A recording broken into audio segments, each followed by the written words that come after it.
السلام عليكم ورحمة الله تعالى وبركاته إمبراطوراتي الغاليات. وش راكم وش حوالكم؟ إن شاء الله تكونوا كامل ملاح. وما ننساش نرحب بالمشتركات الجدد، نقولكم مرحبا بكم داركم، نتمنى القناة تعجبكم وراني فرحانة بزاف بكم. كاين بزاف تصرفات ديرهم المرأة بحسن نية، بصح مع الوقت تخلي الراجل يفقد احترامه ليها بلا ما تحس. كاين نساء يقولولك كنت مدلاتو مهتمة به، واللي يقول لي عليها نقول له أنعم على العين والراس وندير له كامل واش يحب، بصح تبدل ولا بارد، ما بقاش يقدرني كيما كان.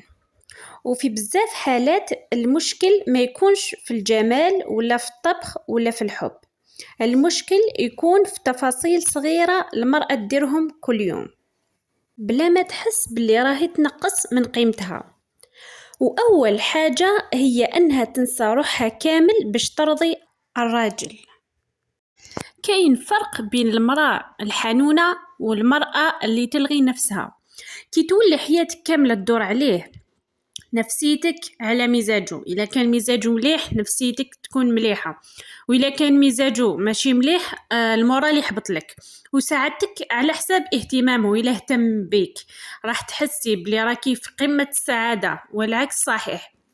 وتاني يومك على حساب إلا بعت لك ميساج، وإلا ما بعت لكش ما تفكركش، يتسمى لا جورني تاعك تروح. وتاني قيمتك على حساب معاملته، إلا عاملك مليح معناتها عندك قيمة، وإلا ما عاملكش مليح معناتها ما عندك حتى قيمة. لا حبيبتي، ما تخليش حياتك كاملة تدور عليه. لا ما كيش خدامة وعندك بزاف وقت فراغ، عمريه ديري رياضة، ديري قراي كتاب، معلى باليش مارسي هواية تحبيها، تمشي، ولا راح يختل التوازن. الراجل يحب المرأة الحنونة نعم، بصح ثاني يحب المرأة اللي عندها شخصية، حياة وكرامة.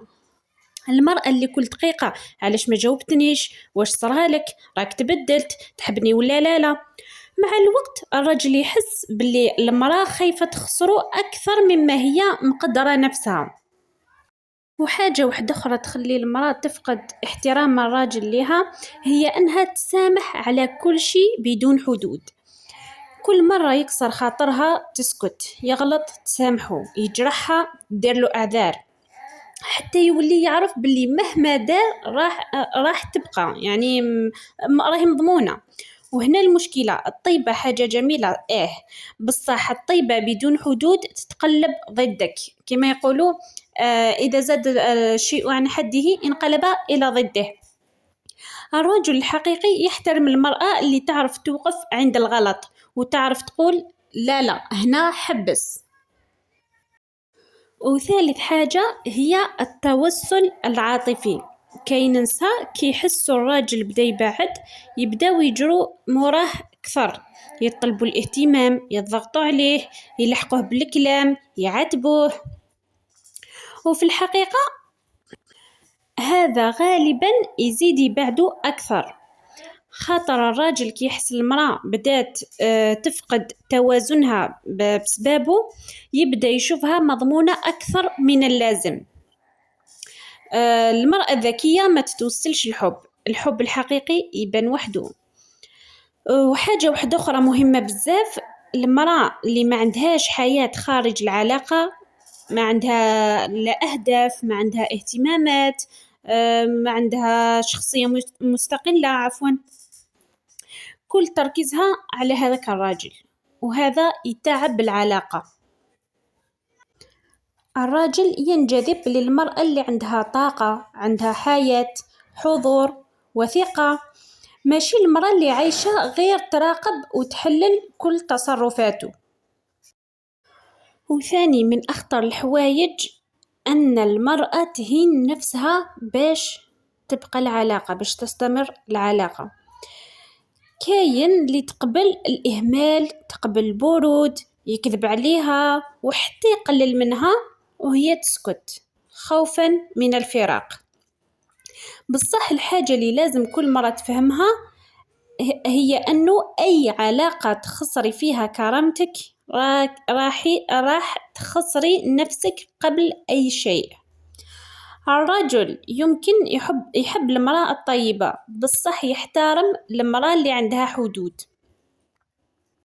وكاين حاجة أخرى تدمر قيمة المرأة بدون ما تنتبه، هي أنها تدخل في منافسة مع الرجل، كل كلمة لازم تربحها، كل نقاش لازم تكون هي الصح، كل موقف لازم تفرض السيطرة.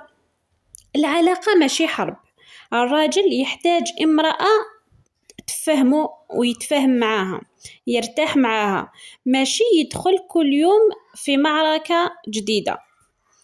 والأنوثة الحقيقية ماشي ضعف، الأنوثة ذكاء، هدوء، وثقة بالنفس. المرأة اللي صوتها هادي وكلامها موزون وعندها سلام داخلي غالبا تكون أكثر هيبة من المرأة اللي تزعف وتصقي طول الوقت وتدير الحس. وحاجة أخرى مهمة هي الإهمال الزائد للنفس. المرأة كي تدخل في علاقة مرات تنسى روحها، تنسى نفسيتها، صحتها، شكلها، راحتها واهتماماتها، وتولي فقط زوجة. الحقيقة الصح ما نكذبوش، من داك بزاف مسؤوليات وكامل ننساو روحتينا، بصح ما لازمش نبقاو في هذيك الحالة ونبقاو فيها بزاف، يعني لازم تمتم تفيقي لعمرك وتعودي تنوضي تفطني على روحك. وما ننساوش باللي المرأة لازم تبقى امرأة تهتم بنفسها ليها هي، ماشي فقط باش تعجب الراجل، لأن المرأة المرتاحة والواثقة من نفسها طاقتها تبان. الاحترام ما يجيش بالتوسل ولا بالخوف ولا بالتعب الزائد، الاحترام يجي كي تكون المرأة حنونة بدون ضعف، قوية بدون قسوة، تمد بدون ما تلغي نفسها، وتحب بدون ما تفقد كرامتها. وخلي دايما في بالك الراجل ما ينساش المرأة اللي كانت مريحة واثقة وعندها قيمة. أما المرأة اللي تخلت على نفسها باش تبقى معاه غالبا يخسر احترامه ليها تدريجيا حتى لو ما قلهاش بصراحة. نتمنى يكون الفيديو عجبكم حبيباتي واستفدتوا منه ولو شوية. وصلنا لنهاية الفيديو، نتلاقاو في الفيديو القادم بإذن الرحمن. أستودعكم الله الذي لا تضيع ودائعه، والسلام عليكم ورحمة الله تعالى وبركاته.